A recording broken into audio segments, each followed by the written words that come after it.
time for a bit of a Thursday vlog, as it's the weekend tomorrow. Yeah, looking forward to that.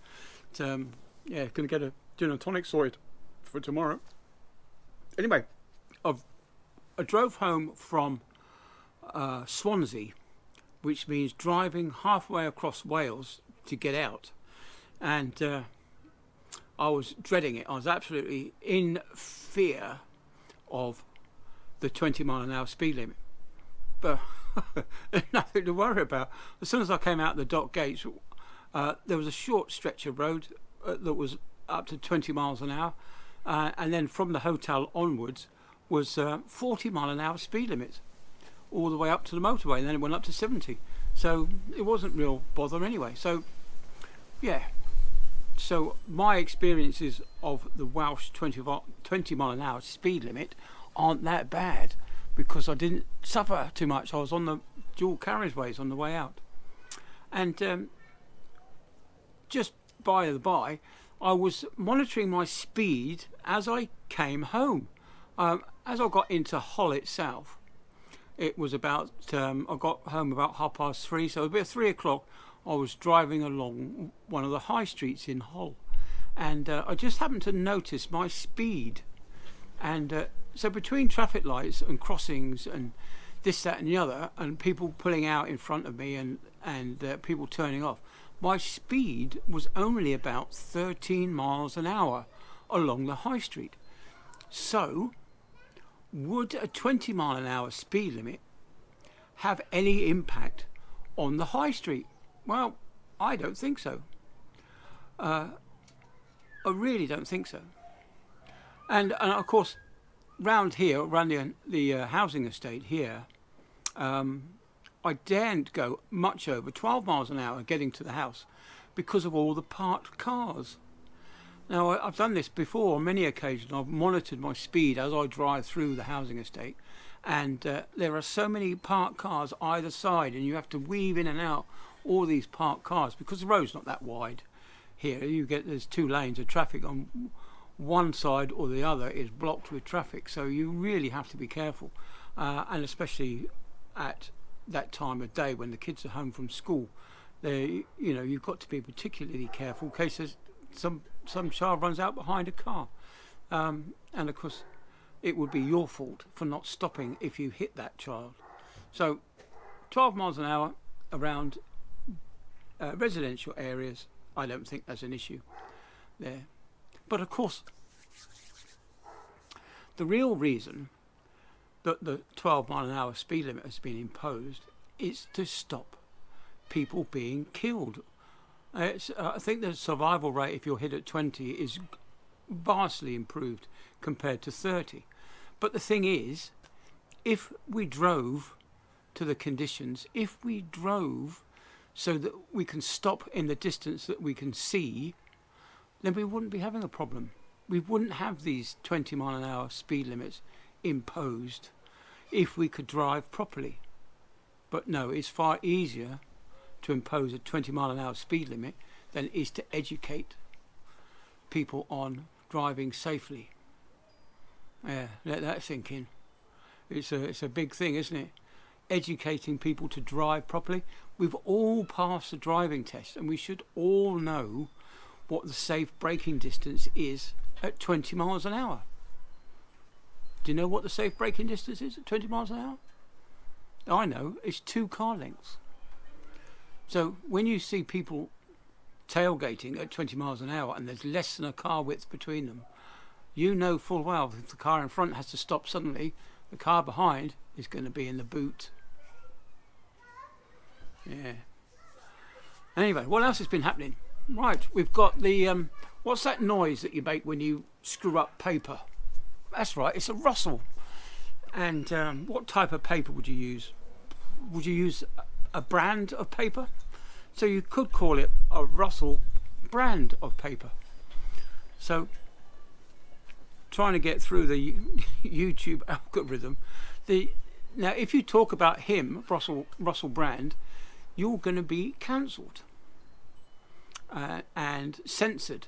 Well, that's not right, is it? Because he hasn't been charged, he hasn't been found guilty As much as I hate the man, I think he's a complete and utter sleazeball.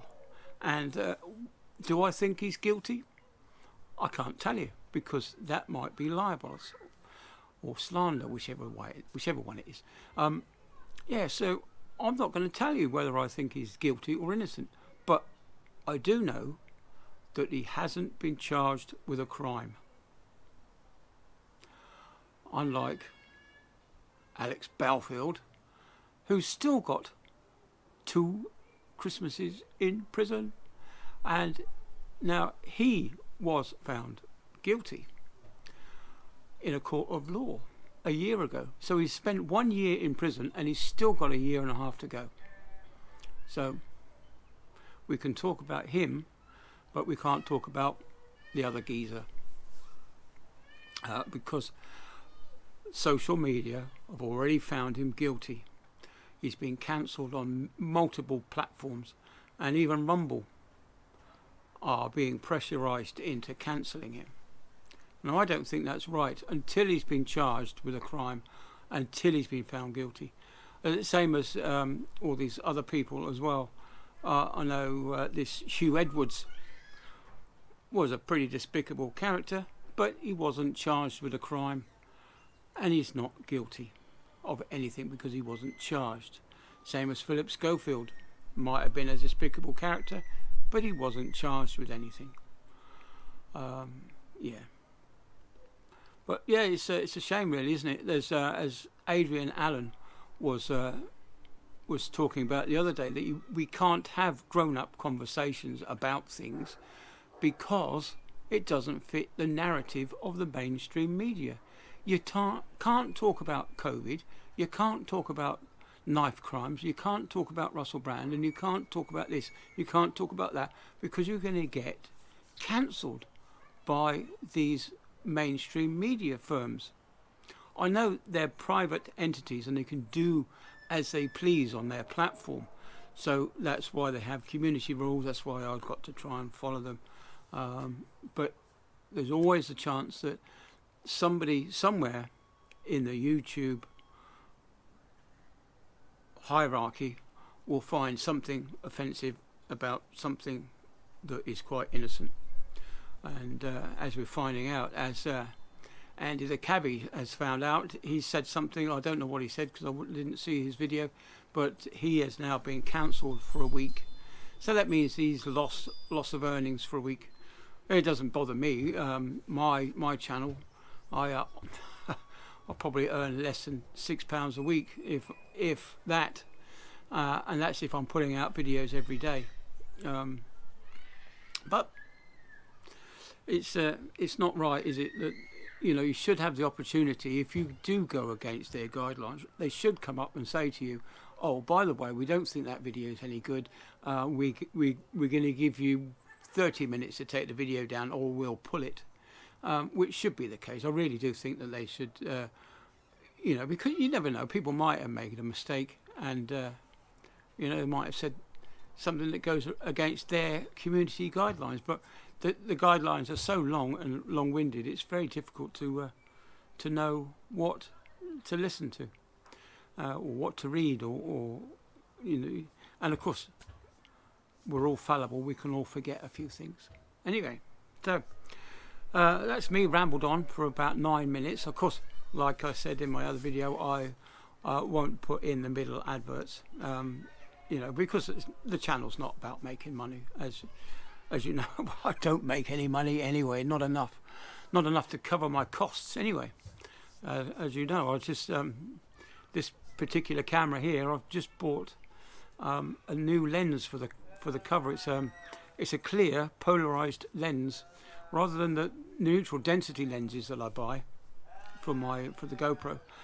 This one is a clear, so on a dimly lit daylight today, I can get the benefits of polarizing.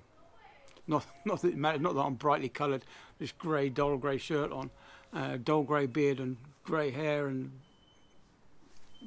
grey barbecue cover behind me. Yeah, so it's a bit of a grey day today.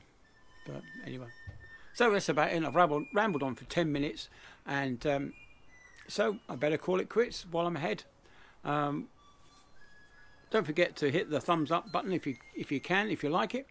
And of course, if you're not subscribed, please subscribe so I can see you next time. And of course, hit the bell notification button so that you do get notified of my next videos, which there will be more to follow.